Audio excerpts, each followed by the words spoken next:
नमस्कार मित्रों, स्वागत है आपका मेरे YouTube चैनल पर।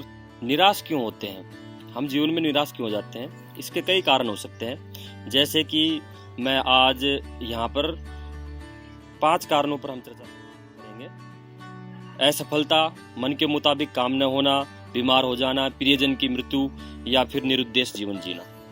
तो असफल होने पर हम निराश हो जाते हैं। असफलता पहला कारण। असफल होने पर निराश हम क्यों हो जाते हैं? क्या एक असफलता के बाद जिंदगी समाप्त हो जाती है? क्या आगे जीवन में कोई संभावना नहीं रहती? नहीं। क्या आपने कभी बच्चे को असफल होकर के निराश होते हुए देखा है? क्या आपने कभी किसी बच्चे को चलने की जब वो कोशिश करता है तो गिर के और निराश होते हुए देखा है कि जीवन में मैं चल ही नहीं पाऊंगा?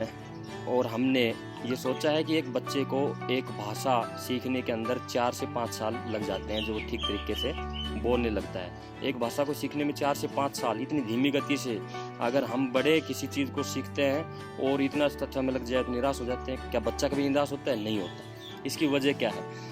इसकी वजह यह है कि बच्चा स्पॉन्टेनियस है, स्वाभाविक है, वो अपने स्वाभाविक रूप में जीता है। उसके अंदर अभी ये रिकॉर्डिंग्स नहीं डाली गई हैं जो हमारे प्रियजन, हमारे रिश्तेदार, हमारे मित्र हमारे में डालते हैं कि अगर ये काम नहीं करोगे, ये थी ऐसा उसने किया था, बर्बाद हो गया, तो कभी उभर नहीं पाया, तुम भी ये काम मत करना। दरअसल वो आपको नहीं कह रहे कि आप ये काम मत करना, आप असफल हो जाओगे। वो काम नहीं कर सकते, वो सिर्फ इतना बता रहे हैं। हमारे दिमाग में रिकॉर्डिंग से फीड हो जाती हैं कि ये काम में असफल हो गए तो हम जिंदगी से बर्बाद हो जाएं, और इसी वजह से हम निराश हो जाते हैं। अपना जो फोकस है हमें सीखने के ऊपर केंद्रित रखना चाहिए। अगर हम किसी काम को सीख रहे हैं, कर रहे हैं, तो उसकी सफलता पर केंद्रित रहना चाहिए फोकस अपना, कि हमें इसमें सफल होना है, हर हाल में ये काम करना है, तो हम निराश होंगे नहीं। लेकिन अगर इसी फोकस को हम ऐसे कर देते हैं, अगर ऐसा नहीं हुआ तो फिर मैं क्या करूँगा, तो निराशा भरे विचार आने लगते हैं, नकारात्मकता पैदा होती है और हम निराश हो जाते हैं। दूसरा कारण, जैसे कि मन के मुताबिक कुछ काम न होना। कोई कार्य मन के मुताबिक नहीं हुआ तो निराश होगी। क्यों होगे निराश? संसार आपके मुताबिक नहीं चलेगा। ये संसार आपकी इच्छा के अनुसार चलने के लिए बाध्य नहीं है। आप इस संसार के अंदर कर्म करने के लिए स्वतंत्र हैं। आप चाहते हो तो अपने कर्म की शक्ति अपने परिणामों को बदल सकते हो, लेकिन ये आपके अनुसार चले, ये किसने कह दिया? अगर मन के मुताबिक नहीं हुआ, निराश होने की कोई ज़रूरत नहीं है। फिर भी अगर आपके नकारात्मक विचार घर कर जाते हैं और आप बहुत ही निराश हो जाते हैं, अवॉइड करिए उस चीज़ को, सोचिए मत ज़्यादा, खेलिए, खेल पर ध्यान दीजिए, वॉलीबॉल खेलिए, क्रिकेट खेलिए, जो भी आप गेम लाइक करते हैं वो गेम खेलिए। उससे मांसपेशियों में एनर्जी आती है और तनाव कम होता है। एक्सरसाइज कीजिए, अच्छी अच्छी पुस्तकें पढ़िए। अपने अंदर कोई हॉबी है तो उस हॉबी को तराशिए। किताबें पढ़ने की हॉबी है, म्यूजिक से भी काफ़ी रिलैक्स मिलता है। तो इन चीज़ों को कीजिए और उससे डाइवर्ट रखिए अपने माइंड को। धीरे धीरे आप बिल्कुल सही हो जाएंगे। नेक्स्ट कारण, जैसे कि बीमार होना। कोई व्यक्ति बीमार है बहुत ज़्यादा और वो नकारात्मकता से तो खैर गिर ही जाता है जब कोई बीमार होता है तो, और वो निराश हो जाए, अत्याधिक नकारात्मकता घर में कर जाए, मन में निराश हो जाए जीवन से कि जीवन में कुछ नहीं रहा। मानता हूँ इस बात को कि जब हम बीमार होते हैं तो हमारा मनोबल टूट जाता है, लेकिन आप मनोबल को तोड़ेंगे तो आप बीमार ही रहेंगे, ज़्यादा दिन बीमार रहेंगे, ठीक नहीं हो पाएंगे। अपने अंदर आशा जगाइए कि आप स्वस्थ होंगे। आप सोचिए कि मैं स्वस्थ हूँ एकदम। उस दिन को याद कीजिए जब आप बहुत स्वस्थ थे और स्वास्थ्य के कारण उछल रहे थे, या स्वास्थ्य आपके अंदर से बाहर छलक रहा था, उस दिन को याद कीजिए एकदम, है ना। आपको अगर ऐसा सकारात्मक विचार अपने मन में बनाए रखते हैं, दिमाग में बनाए रखते हैं, तो आप जल्दी ठीक हो जाएंगे। आप ये क्यों सोचते हैं कि मैं बीमार ही रहूँगा, कभी ठीक ही नहीं हूँ, और बीमार हूँ तो कुछ कर नहीं कर पाऊंगा। स्टीफन हॉकिंग के बारे में आपने सुना होगा। आइंस्टीन के बाद सबसे ज़्यादा महत्व उस वैज्ञानिक को दिया जाता है। स्टीफन हॉकिंग दूसरा आइंस्टीन कहलाता है, जिसको ऐसी बीमारी है कि वो हमेशा व्हील चेयर में कैद रहता है। उसकी केवल एक उंगली काम करती है हाथ की, और आंखें काम कर सकती हैं। उनके बावजूद उन्होंने the brief history of time उन्होंने बुक लिखी है, और थ्योरेटिकल फिजिक्स के महान वैज्ञानिक हैं। आइंस्टीन के बाद सबसे महान वैज्ञानिक हैं तो उनमें नाम आता है स्टीफन हॉकिंग का। क्या आपकी बीमारी स्टीफन हॉकिंग से बड़ी बीमारी है? कि आप व्हील चेयर में कैद हैं, आप उठ भी नहीं सकते? नहीं। और उन्होंने इतनी सफलता अर्जित की, इतना महान मुकाम हासिल किया। बीमारी के कारण निराश न हो। भगवान से, ईश्वर से मैं प्रार्थना करता हूँ जो भी मेरे भाई बहन बीमार हैं वो जल्दी स्वस्थ हो जाएं। आप सकारात्मक बने रहें, जल्दी स्वस्थ हो जाएंगे। उस निराश होने की आवश्यकता नहीं है। तीसरा कारण हम लेते हैं, जैसे प्रियजन की मृत्यु होने पर निराश हो जाते हैं।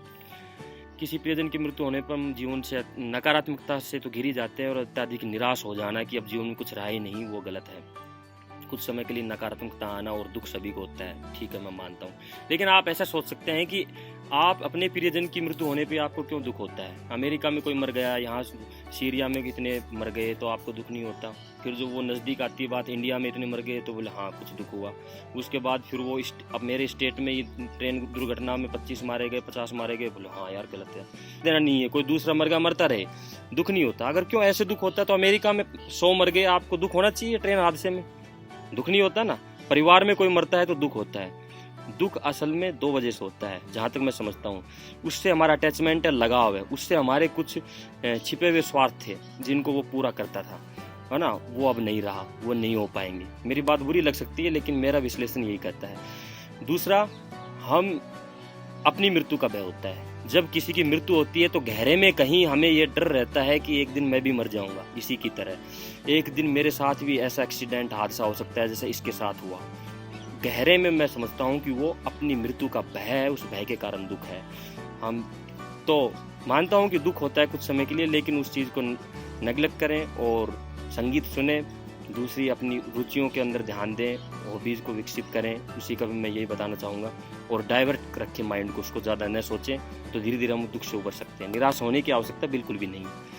लास्ट आज का हमारा पॉइंट है निरुद्देश्य जीवन। बहुत से ऐसे हैं जो कि जिनके जीवन का कोई उद्देश्य नहीं होता, और जिनके जीवन का कोई उद्देश्य नहीं होता वो निराश हो ही जाते हैं। सुबह उठ गए, उठ करके टीवी देखा, समाचार आ रहे थे, बंद कर दिया। उसके बाद देखा फिल्म मूवी देख ली कोई, बोले मूवी देखने के बाद भी अरे यार बोर हो गए, उठ के बाहर चल दिए, निरुद्देश्य घूमते हुए ऐसे ही। खाना खाया, सो गए, फिर उठ गए, क्या करें पूरे दिन? कोई उद्देश्य नहीं जीवन के अंदर, कोई लक्ष्य नहीं। बोर हो जाओगे, उदास हो जाओगे और नकारात्मकता से गिर जाओगे, और ऐसे ही रहे तो फिर निराश हो जाओगे। निराश होना और उदास होने में अंतर होता है। उदासी जब लंबी होती है, नकारात्मक विचार अत्यधिक मात्रा में हो जाते हैं, तो हम लास्ट में जब जीवन शासक हो देते हैं तो उसको कहते हैं निराश होना। हो जाओगे क्यों? निरुद्देश्य जीवन न जिए। कोई ना कोई उद्देश्य आपका जरूर हो, कोई ना कोई जुनून जरूर हो, कोई ना कोई हॉबी पालें। अगर हॉबी नहीं है तो हॉबी को विकसित करें। बुक्स पढ़ना, हॉर्स राइडिंग करना, गोल्फ खेलना, क्रिकेट खेलना, और किसी गेम में रुचि, संगीत सुनने में रुचि, किसी भी चीज़ में अपनी एक रुचि बनाए रखें। जीवन के प्रति एक उत्साह बना रहेगा।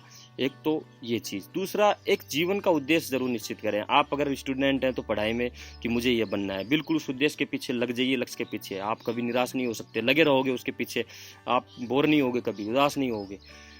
हिटलर की कैद से कुछ कैदी जो सौभाग्य से बच गए थे, या यूं कहें कि वो बहुत ही दृढ़ विश्वास वाले और जीवन के प्रति सकारात्मक उद्देश्य रखने वाले व्यक्ति थे।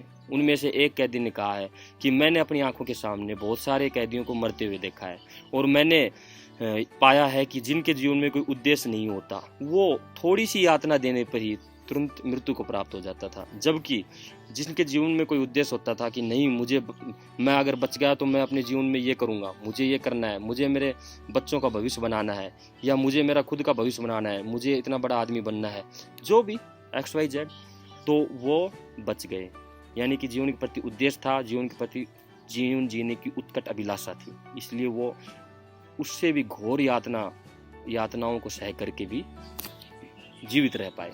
तो मैं ये कहना चाहता हूँ कि निरुद्देश्य जीवन अगर आप जी रहे हो तो एक न एक दिन निराश हो जाओगे। इसलिए जीवन का कोई उद्देश्य निश्चित करें और उसको जीना शुरू करें आज से। नमस्कार दोस्तों, विदाई लेता हूँ कि आप लोगों से फिर मुलाकात होगी।